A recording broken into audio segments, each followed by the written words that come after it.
First, I want to tell you happy birthday again because 50 is a really huge milestone. It's like half a life, assuming that you're probably going to live to 100, right? And so this morning, I journal every day. And back in the day, I wasn't so consistent with it. So I have like a mountain of journals that are half written. And so I go back when I finish to an old one and I find the first blank page and I just start writing.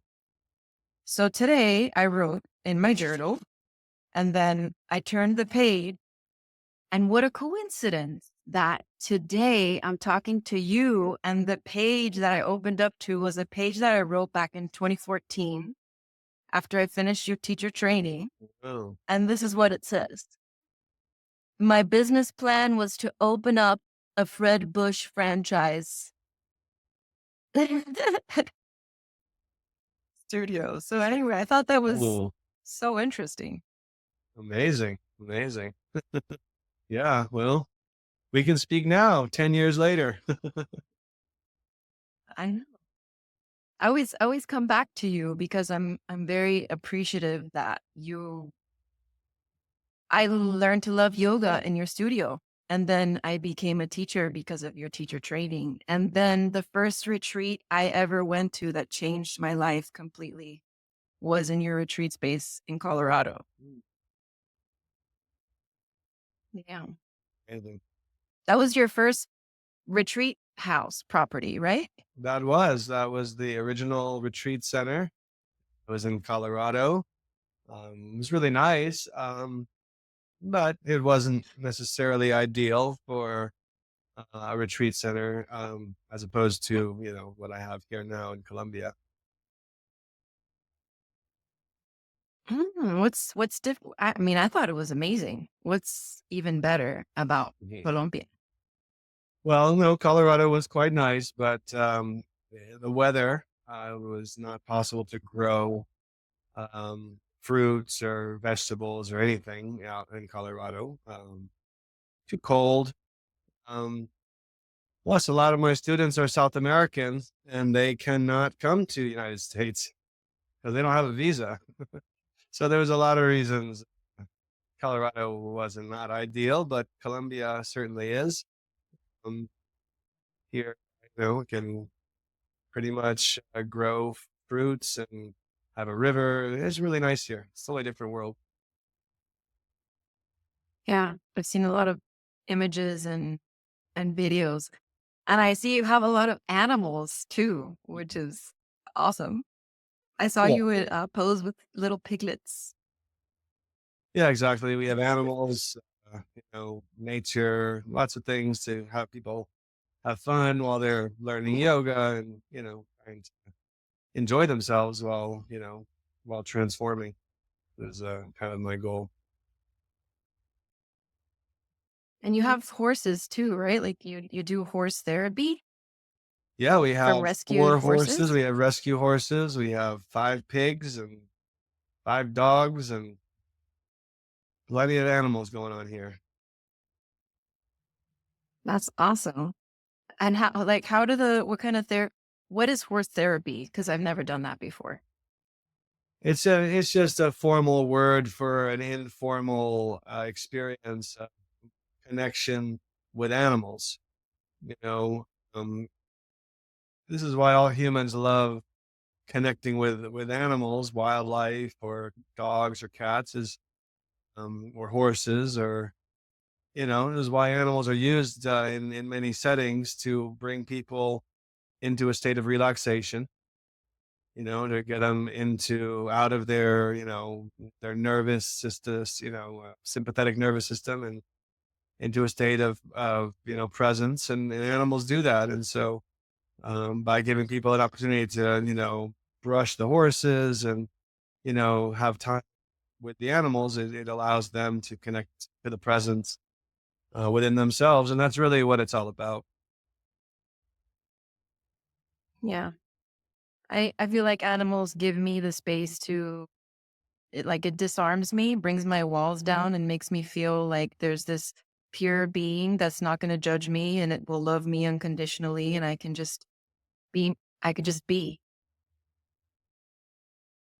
Yeah. Totally. Totally. Yeah.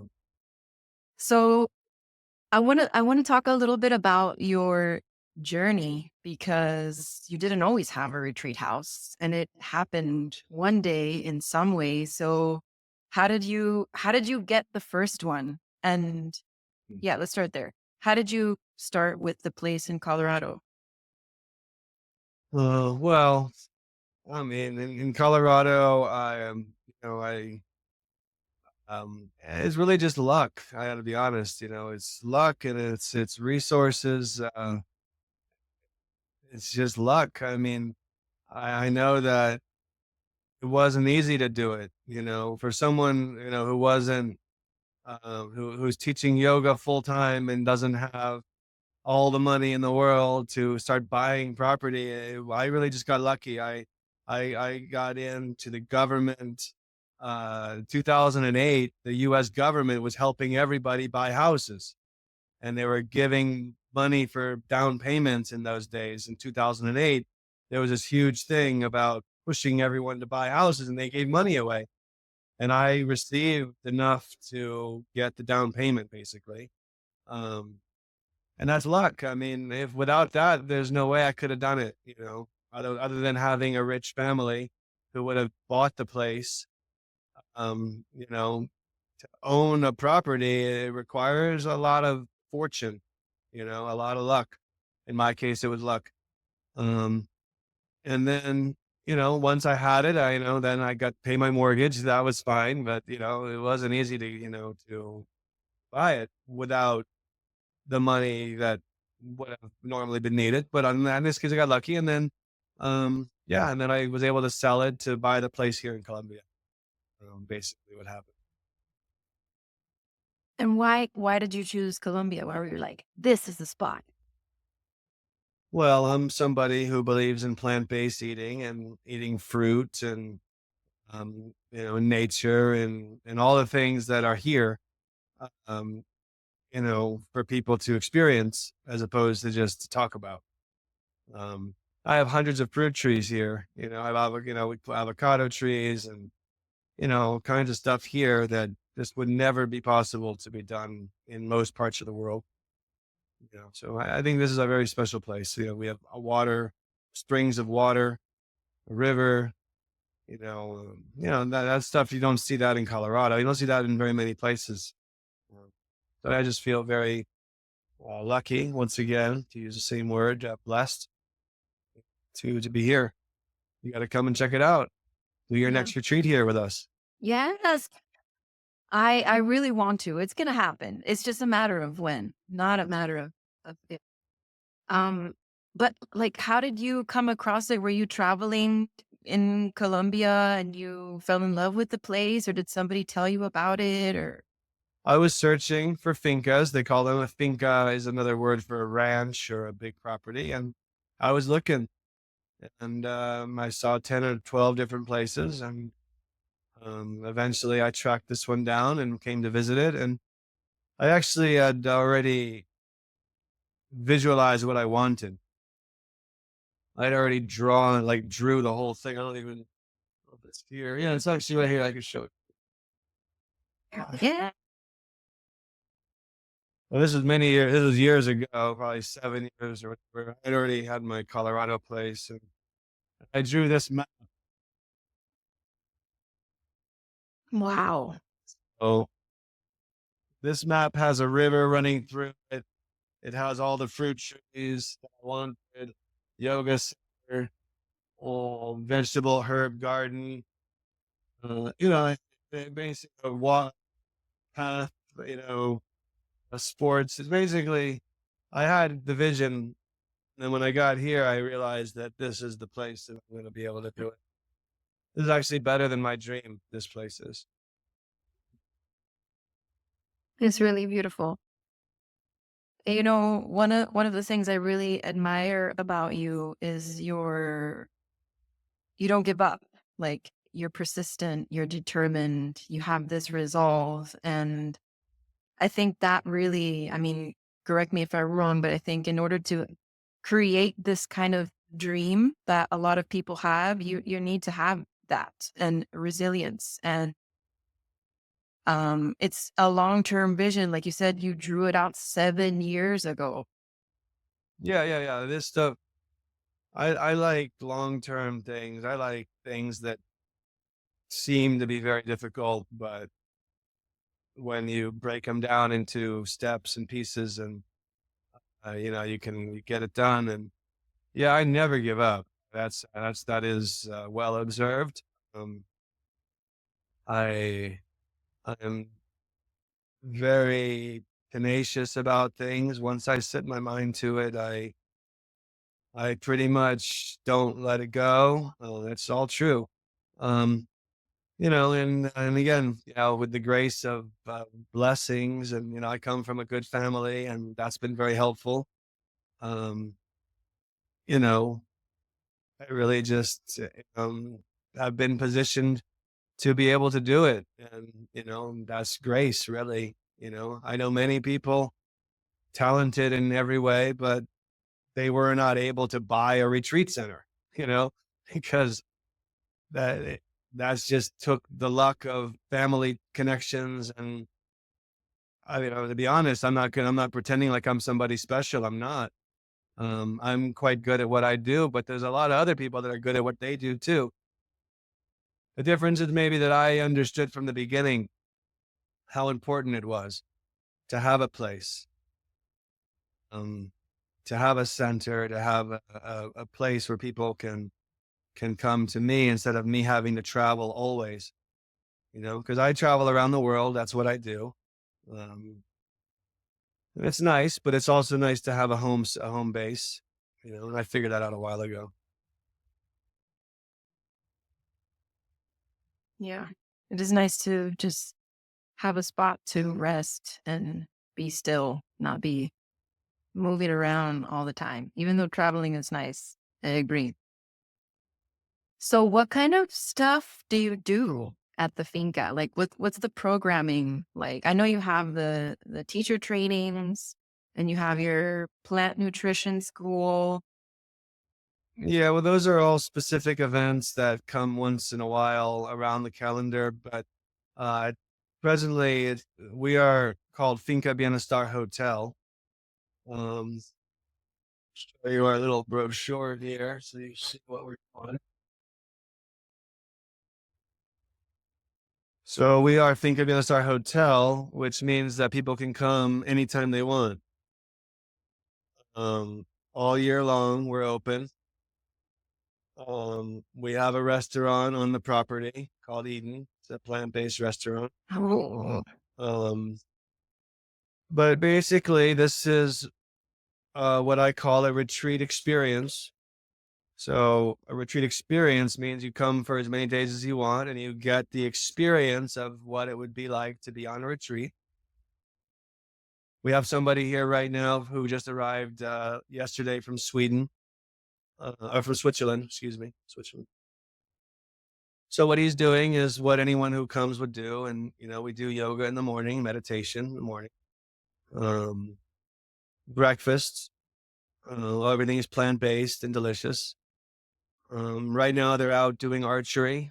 We have a really nice, huge archery field. It's extraordinary. uh, so right now, they're out there shooting archery, and then they're going to come back. Um, and then soon after that, we're going to be doing a sauna and going to the cold plunge pool. So we Mm. do that every day. Cold pool, sauna, and then lunch, and then there's resting time. Journaling, reading time. And then there's usually an afternoon yoga class, like a restorative class, or a workshop on nutrition or on food preparation or some sort of curriculum, we could say, something for them to learn. And then that takes us into dinner, really, and that's basically the day. So the days all include we have some of the things, we have hiking and natural swings and um, time with the animals, right? And lots of other stuff going on, but the essential program is the yoga, the meditation, the cold plunge, the sauna, the archery, the food preparation classes, the nutrition classes. Um, that's basically what we weave into our days here.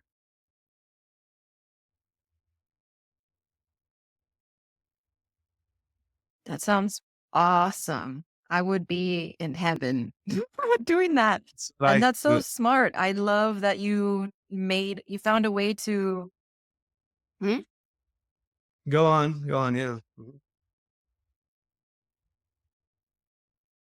I love that you found a way to essentially live the retreat all year round. Like you don't need to wait until someone programs a retreat on this day. It's like this is always there, always available.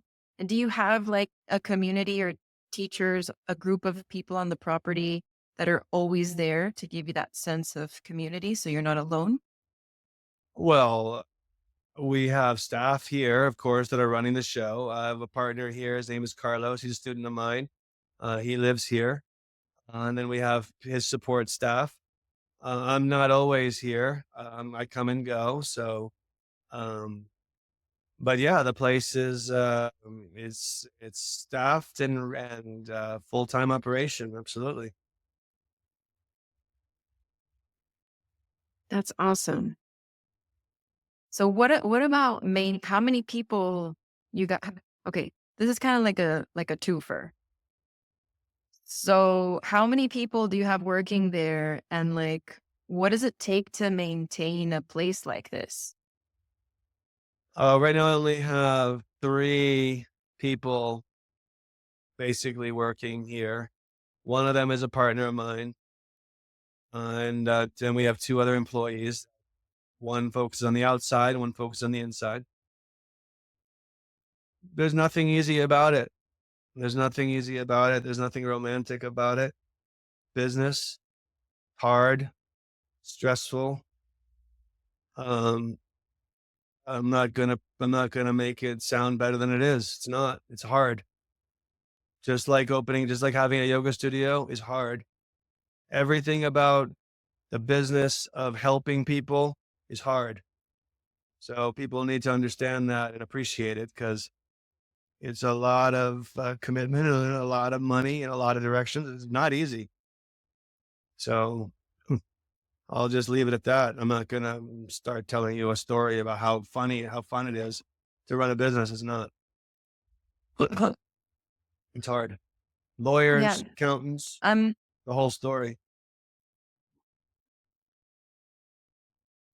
and that's the part that usually, especially people in the wellness industry, we focus on the up in the clouds aspect of helping people, the love and peace and harmony. And we often forget that there is this other aspect that requires legal things and policies and uh, government stuff or business. And sometimes those things feel like they don't mix well.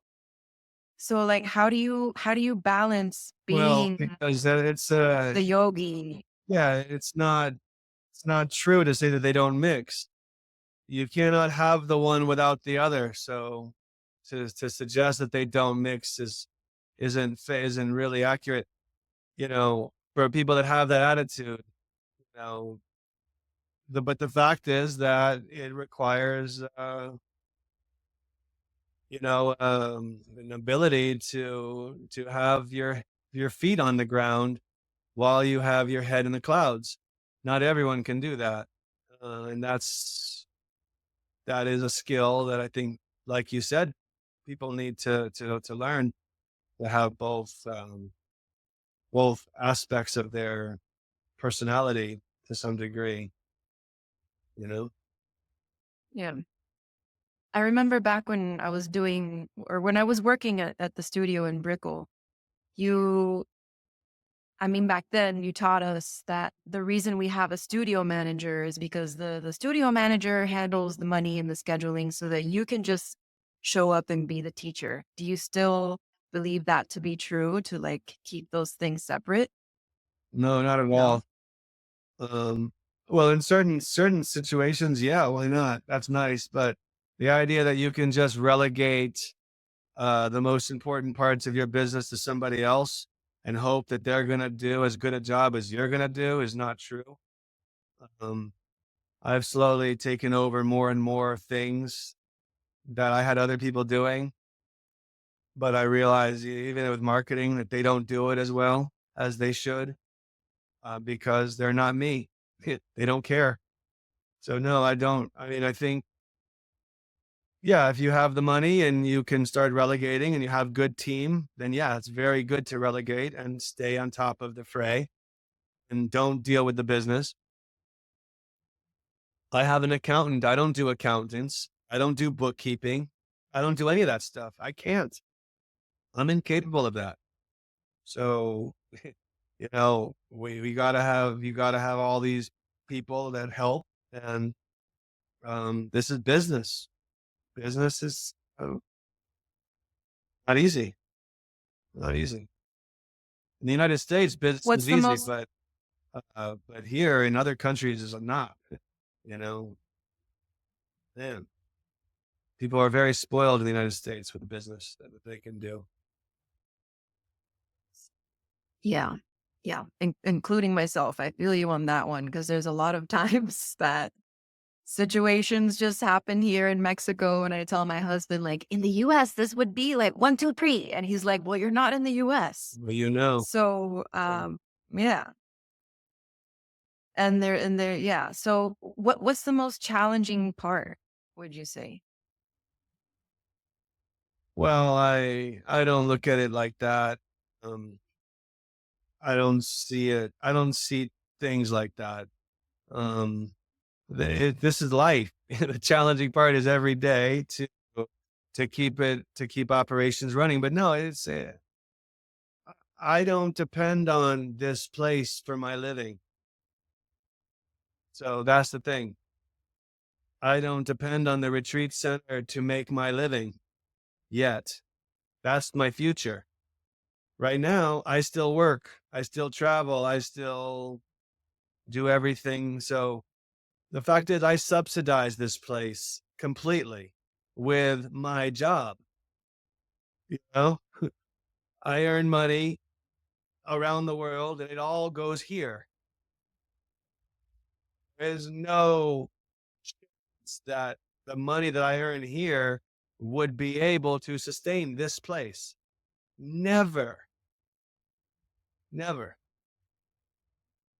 When I say never, I mean up until now, that has not happened. Now, that easily can happen because our hotel is getting momentum. And yeah, as soon as we get some guests, the place is going to run itself, no problem. But it has not up until now. I have been subsidizing it with my career. So call it what you want. That's how we stay afloat. Money from the left hand goes to Yeah, the right hand. that's real life. That's Yeah, real life. I know but this is my home, and this is heaven on earth to me. So I don't. It's not only a retreat center. This is not only a business for me. This is my home, our home. So I'm just happy to be here, and I know that it will work quite well as time goes on. The reviews are excellent. Um, in the meantime, I don't have any stress about it. I'm not gonna, that's thank God I work and have other jobs. Yeah. So how are you promoting it? Where do you have reviews, and where can people find you? Well, you could just search our name, of course, will come up. I think if you search Medellin Retreat will come up. We're in Google Maps, of course, where the reviews are. Um, we don't. I haven't put a lot of advertising budget into promoting the hotel yet. Um, just growing organically. Um, and yeah, we have guests coming, and things are starting, and I see the light. I see that it's gonna work, and know that it's working basically. No, it's just a matter Yeah. of Do you know about patience. Yeah. Mhm. Do you know about book retreats and bookyogaretreats.com? I think I do. I think if not that one, something very similar that I have put I have done that a couple of times. Um, and yeah, I have no problem with that. That's all intelligent marketing strategy. Certainly logical. Yeah. You've always been really good at that too. I was telling Israel, my husband, I was like, Fred, I remember when I first started working with Fred, Fred was so smart. Fred got brickleyoga.com, miamiyoga.com, browardyoga.com. Like you got all the yoga.coms within a 50-mile radius. And I always Yeah, I always thought that it's was like so that. smart. Yeah, I just do my best to, play the game, you know? Yeah, for sure. So, oh, are there any local traditions or techniques that you've incorporated into your retreat space? Not too much, no. Can't say that's happening. Um, Okay. I am in charge of all of the programming here. It's all basically yoga and healing and consciousness and nutrition and plant-based stuff, and none of that really is local knowledge.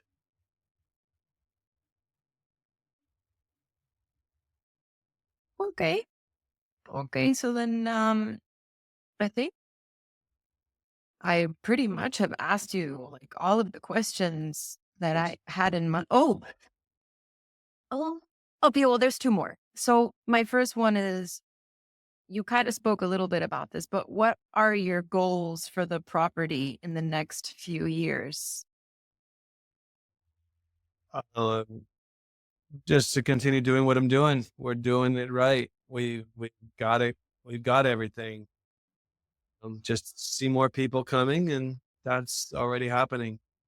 So I don't have any lofty goals that I'm not accomplishing in the moment. Okay.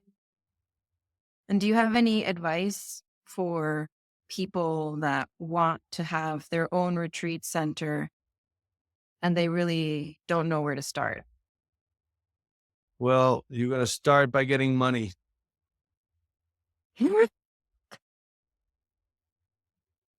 That's it. Either yourself or with a partner who has financed. And it's a long journey. I mean, I don't know. I don't know. I mean, it's a long journey because it's taken me 6 years to build this place to what I wanted it to be after I bought it.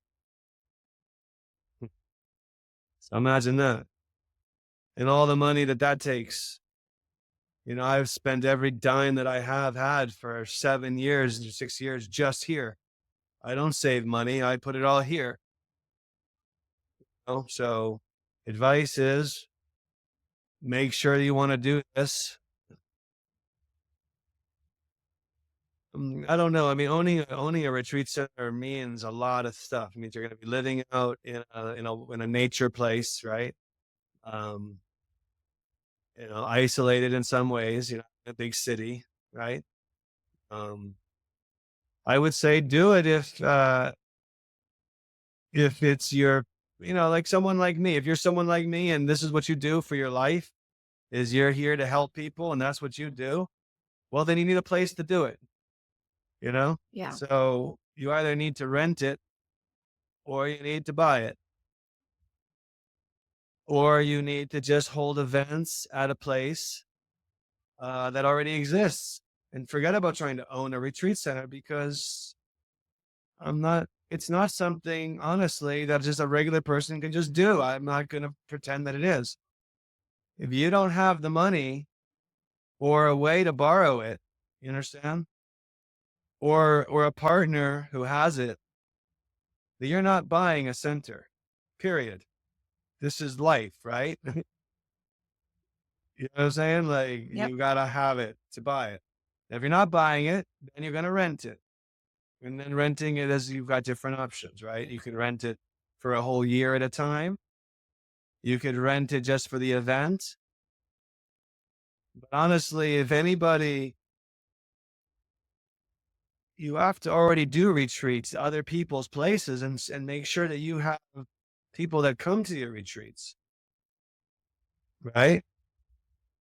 There's a lot of things. You know? I would just say this is karma yoga as much as anything else. You don't get into this business to get rich.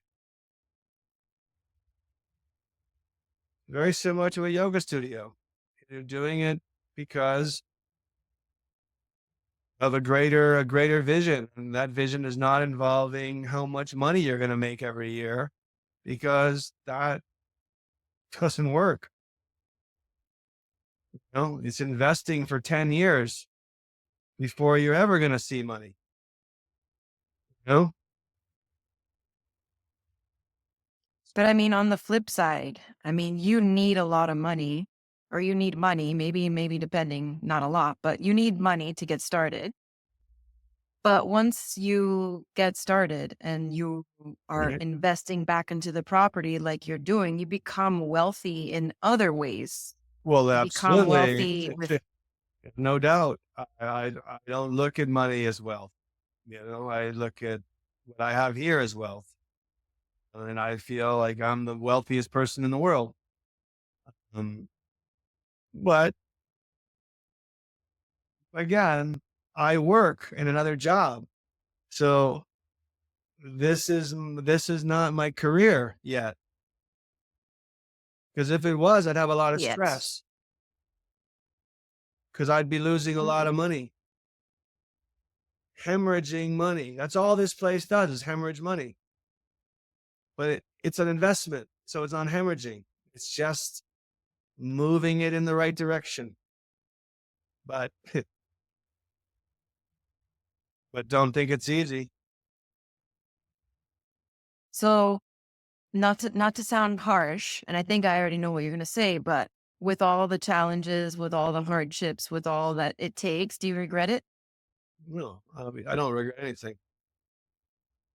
This is my life. This is what I do. I'm just suggesting to people that they understand there's nothing romantic about this, and it's not really a good business per se in the beginning. And you know, it's a big risk. And if you can afford to take that risk, then you should, because the risk is worth the reward is worth it. But you know, I'm not going to be the kind of person who tells you that if you just visualize and create and this, then you'll just manifest and that whole new agey attitude about how it's so easy to do that. Well, okay, I don't discount that, but my experience is much more based on uh, the harsh reality of business life. Okay. Which, you know, it's challenging. It's challenging. Well worth it though. Yeah, I'm with you. Uh, I definitely see this as a path for me sometime in the future. I'm not, it's not happening now, that's for sure. But, down the line, maybe once I'm 50, maybe I'll have my place when I'm 50. which is which is not that far away, but it's far enough away. Mhm. So I that's all the questions I have. Is there anything else you want to share about having a retreat center, about doing retreats, hosting retreats?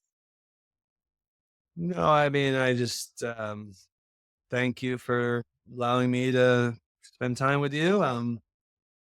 Been a pleasure. Always available. I hope you can start doing your own retreats here in Colombia sometime soon. And I will. We'll make it happen.